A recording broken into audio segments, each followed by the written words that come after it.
Hello everyone, my name is Jaybird and welcome back to AIRIS. Without any further ado, let's get right back to where we left off last time, which would be here. I turned the sword in my hand, smiling at the way the morning light glints off the metal. Spotless, exactly how the weapon of an honored vassal of AIRIS should be. Are you polishing your sword again? You're such a narcissist, Alia. I don't think that's the right word, Teddy. I grin at her before picking up the cloth and rub it gingerly over the handle, lingering on the glittering gem. Whatever. I'll leave you to it then. Going back to sleep. It's too early to be awake yet. There's a loud yawn, followed by some quick pattering footsteps. I don't bother turning around to watch Teddy leave, continuing to clean my sword with care while humming under my breath. Feeling a dent in the handle, I can't help but frown. Not again. Did that happen when I was out with Kylan for his quest last week? The repair fees are going to make me go broke. With a sigh, I bring the sword closer to my face and squint at it. If it doesn't look broken, there's no need to fix it, right? I really need a new sword. Stroking the handle of the sword, I cast a loving gaze at it. Oh! Alia! Calm yourself. It's served me well, but after 5 years of constant battles, it really is time to retire it and let it get some much-deserved rest. Damn that Kylan. I deserved at least 100 gold coins for accepting his strange quest and reciting to him all the lore about the goddesses in the world of AIRIS until my throat was parched. All of a sudden, the room began spinning, my vision going dark at the edges. We're glowing. We're glowing. What? My hand flies to my forehead, my sword clattering to the ground. I close my eyes, hoping to recover from the sudden bout of dizziness, but it just grows worse and worse. Teddy? Teddy, can you hear me? I try to force the words out, but I'm starting to lose control of my tongue, the words slurring together and becoming incomprehensible. What? A faint, pulsing pink light catches my attention. Yep. Driven by an inexplicable urge, my hand lifts of its own accord to touch it, but right before I can, everything fades to dark. Yep.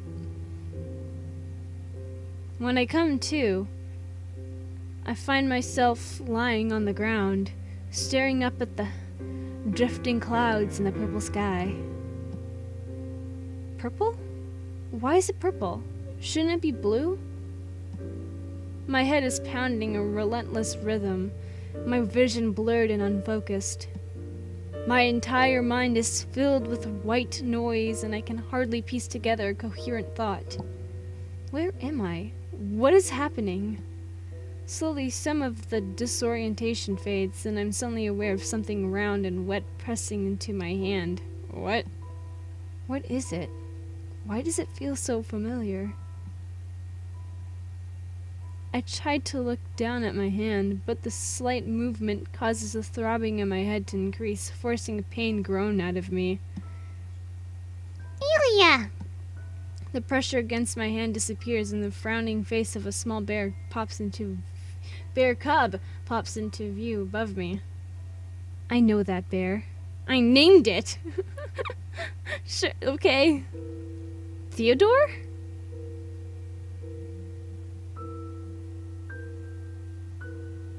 What?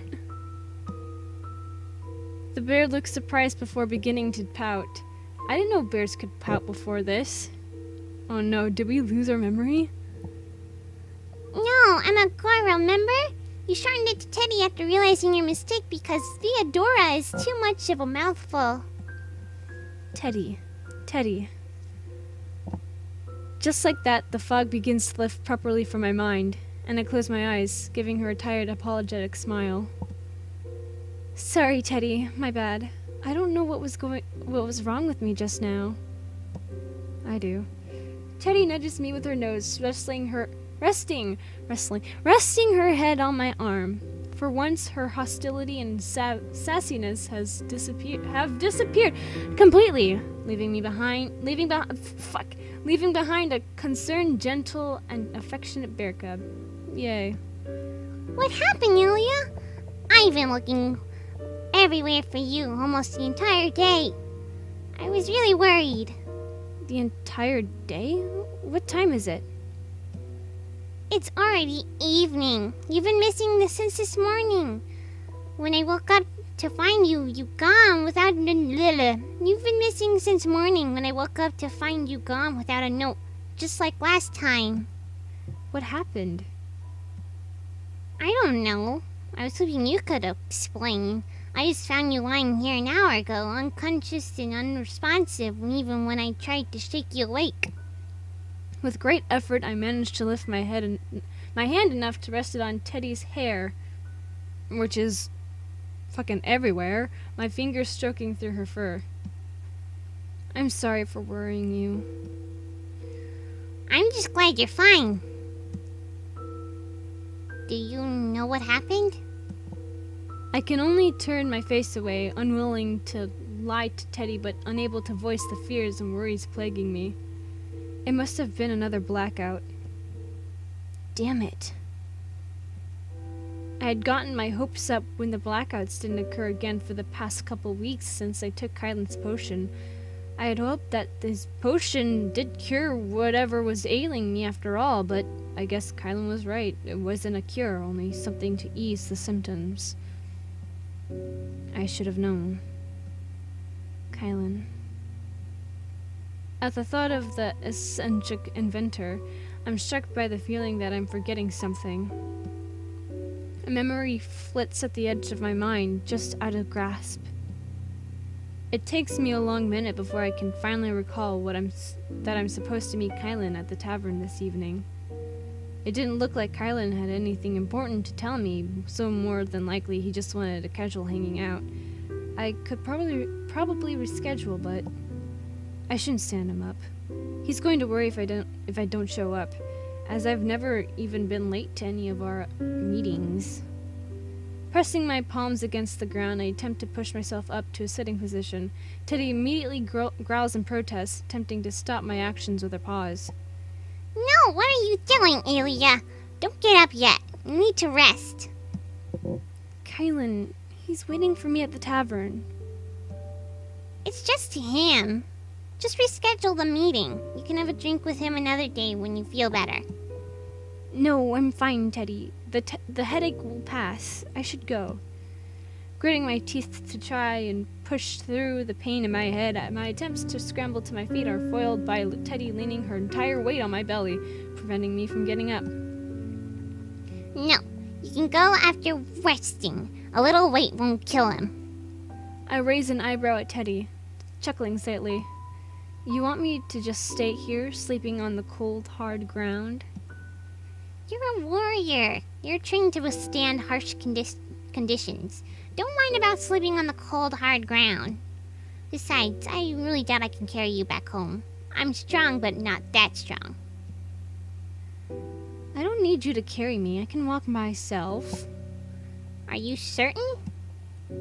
Ignoring the weakness of my limbs, I give an insistent nod.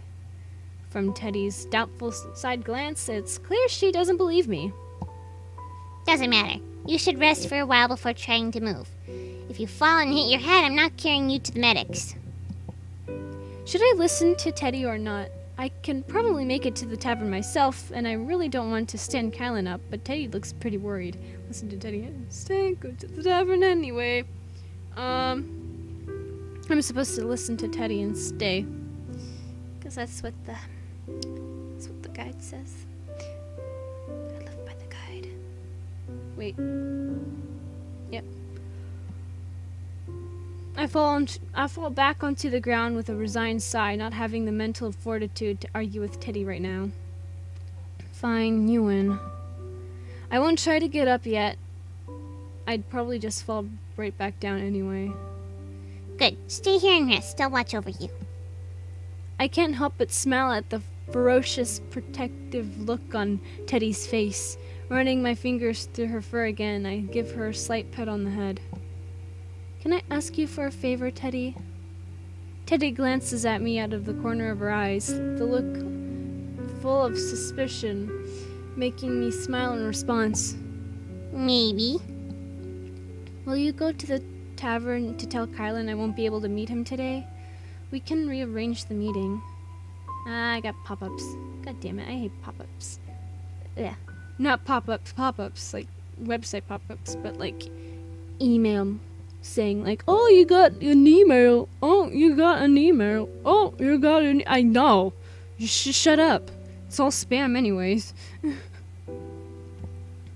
She seems relieved at the realization that I've agreed to her suggestion, but the corners of her mouth turn downwards nevertheless. I just can't leave you here alone. I'll be fine. I've probably been lying here unconscious for hours before you found me, haven't I? I was fine then, and I'll be fine now. I don't want to just stand Kylan up without a word. That's not right. How would I even tell him the message? He doesn't understand my words, remember? Lyle never extended our magic link to him. Throughout our conversation, my eyelids have been growing heavier and heavier, the inexplicable exhaustion demanding my attention. I let out a muffled yawn, shifting to a more comfortable position on the ground. I'm sure you'll figure it out. I'll just rest here for a little bit. Alia! Damn it, I'm stealing all your chocolate bars for this. The last thing I hear before sleep pulls me under is Teddy's soft footsteps as she scampers towards town while muttering complaints under her breath. Are you sure she's not dead? Why is she not waking up? Don't growl at me like that, Bear. I don't know what you're saying Oh, fuck, I forgot. I gave him a British accent. Don't growl at me like that, Bear. I don't know what you're saying anyway, so be quiet and let me see what's wrong with her, won't you? You're such a useless person. If she died while I went to fetch you, I'm going to blame you for her death. At the sound of two familiar voices squabbling, I can't help but stare, my consciousness slowly returning. My eyes flutter open to see both Kylan and Teddy peering at me, concern radiating off them. Teddy? Kylan? I told you she's fine. She was just asleep. Yawning, I look between the two of them with confusion. What happened? Teddy, I thought I just told you to bring a message to Kylan, not bring him here. Teddy plops down on the ground, licking her paws and avoiding my eyes. I told you, he can't understand me. I couldn't make him understand what I was saying at all, so I just dragged him by his leg. Teddy? You dragged him by the leg? Kylan lets out a small chuckle at that, his hand resting on my shoulder for a brief moment. Only at first. Once I realized she just wanted me to follow her, I just that, and she released my leg. Teddy, you better apologize to Kylan right now. It's not like you'd understand my apology anyway, so why bother? You little... I can only roll my eyes in exasperation at the mischievous grin on Teddy's face before turning to Kylan with an apologetic smile. I'm really sorry about Teddy. I was feeling unwell, so I told her to let you know that I won't be able to meet you at the tavern. I figured she'd go find Lyle or wherever to translate. I didn't know she'd drag you here like that. Kylan settles on the ground next to me, folding his legs together and regards me with a kind of somewhat amused smile. It's fine. I'm glad she brought me here so I can make sure you're right. I'm still very sorry about her. That bear is out of control. She just laughed. I slide Teddy another glare, who immediately turns tail and runs away, yelling something about being hungry and going to find some fruits to eat. Kylan merely casts another amused grin at my direction, but then the smile fades into a solemn expression. Are you really fine? Yeah, I am. What happened? Was it another blackout? I hesitate, pushing aside the instinctive urge to deny it and nod. Yeah, this one lasted from morning till evening, apparently. You don't remember anything as usual? Not a single thing. Excuse me. Are you hurt? Did you get the same disorientation this time? Any headaches? I can only shake my head, unable to keep up with his rapid-fire questions. Do you remember how it started? Did anything trigger it? Overwhelmed by his interrogation, coupled with the shock and fear from losing my memory of the whole day, I find myself suddenly close to tears, the words bursting out of my mouth in an almost angry yell. I don't know anything. Please don't ask me anymore. Pulling my legs up to my chest, I rest my head against my knees. Kylan doesn't speak for a long moment, and I almost thought he had left when I feel him move to sit next to me. I'm sorry, that was insensitive of me. I just really want to figure out what's going on. I sneak a peek at Kylan, who has a deep frown etched on his forehead. Whoa! His genuine desire to help me discover the root cause of my problem is evident, and my anger drains away, leaving behind guilt for lashing out at him. I know, I'm sorry. I just don't know how to deal with this. I'm scared. I don't know what's wrong with me. The confession falls from my lips, startling even myself, but now that the gates have opened, all my suppressed fears come flooding out. What if this never goes away? What if I'll have gaps in my memory every few weeks for the rest of my life? What if this gets worse?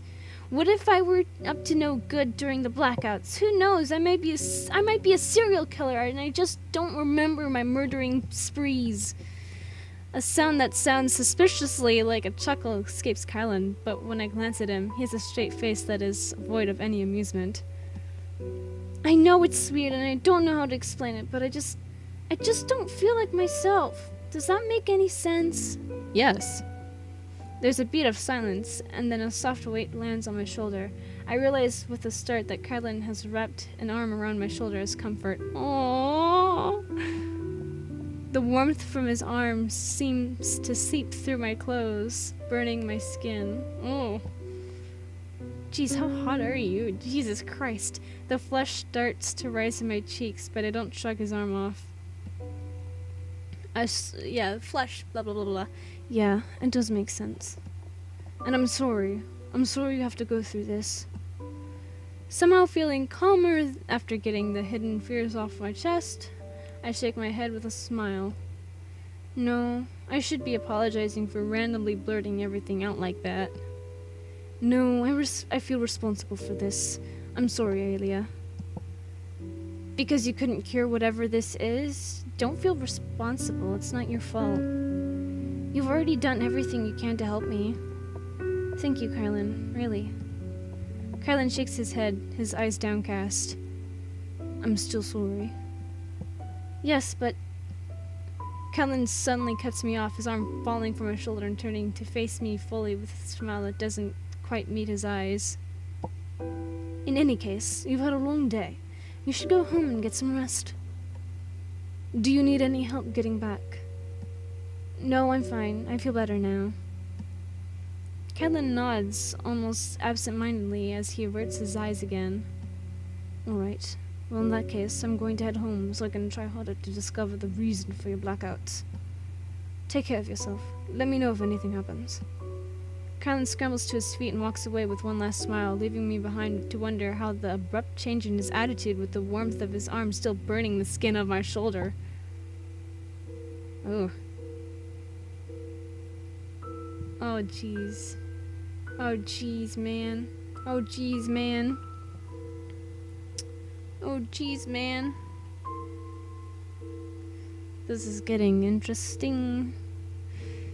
With that being said, if you guys enjoyed this episode of AIRIS, leave a like down below, leave a comment down below, share it with your friends, subscribe if you haven't, ring that notification bell, and remember, die safely. Bye-bye!